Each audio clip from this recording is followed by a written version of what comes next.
Graça e paz, amados irmãos, amada igreja. Hoje eu estou com a responsabilidade do devocional.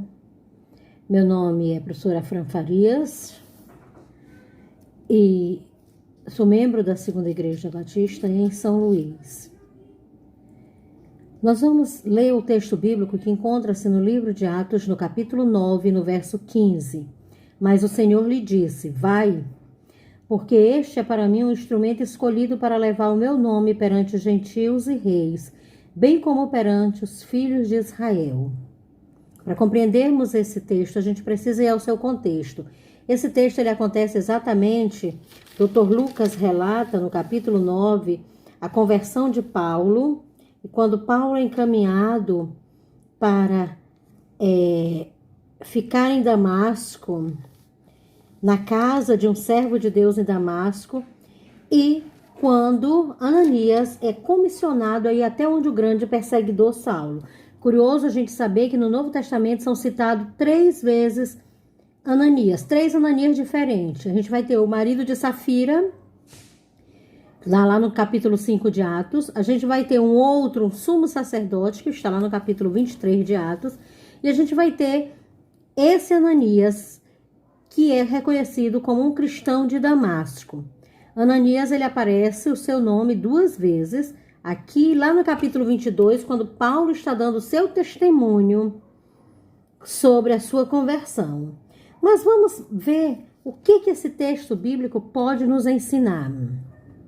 E eu quero chamar a atenção para 3 coisas que esse texto bíblico nos ensina. A primeira coisa, Ananias, ele morava em Damasco, e era reconhecido como um cristão, como um servo do Senhor. No verso 10 diz assim: ora, havia em Damasco um discípulo chamado Ananias, e o Senhor lhe falou numa visão: Ananias, e ele disse: eis-me aqui, Senhor.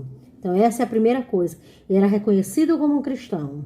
E diante do chamado do Senhor, a única resposta foi: eis-me aqui, Senhor. Ele não perguntou: por que eu, Senhor?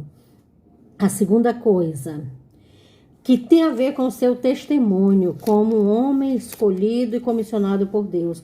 No capítulo 22, quando Paulo está dando o seu testemunho a respeito da sua conversão, no verso 12 do capítulo 22, ele diz assim, no verso 11 e 12: e tendo ficado eu cego por causa do fulgor daquela luz, guiado pela mão dos que estavam comigo, eu cheguei até Damasco. E um homem chamado Ananias, piedoso conforme a lei, tendo bom testemunho dos judeus, veio procurar-me. Então, Ananias era reconhecido como um homem que era piedoso e temente a Deus. Então, a primeira coisa, era um cristão que não questionou o chamado do Senhor, mas disse: eis-me aqui. Segundo, era piedoso e temente a Deus. E a terceira coisa, disposição de Ananias em obedecer. Quando ele o chamou, ele fez tal e qual o profeta Isaías lá no capítulo 6. Ele disse: eis-me aqui. E ele foi e serviu com amor e em amor, impor as mãos sobre a vida de Paulo. Paulo recupera a visão. Paulo vem a ser batizado pelo Espírito Santo. E Ananias teve a alegria de, obedecendo ao Senhor, ver a transformação que Deus operou na vida de Saulo. Agora, Paulo, o homem que é desbravador do Evangelho. Então, que nós, como servos de Deus, sejamos cristãos, que não tenhamos medo de dizer sim, eis-me aqui, Senhor. Que sejamos reconhecidos pelo nosso testemunho de sermos temente a Deus e piedosos. E que, acima de tudo, não questionemos a vontade do Senhor. E que nesse tempo em que pensamos em missões estaduais, a nossa resposta possa ser sempre: eis-me aqui.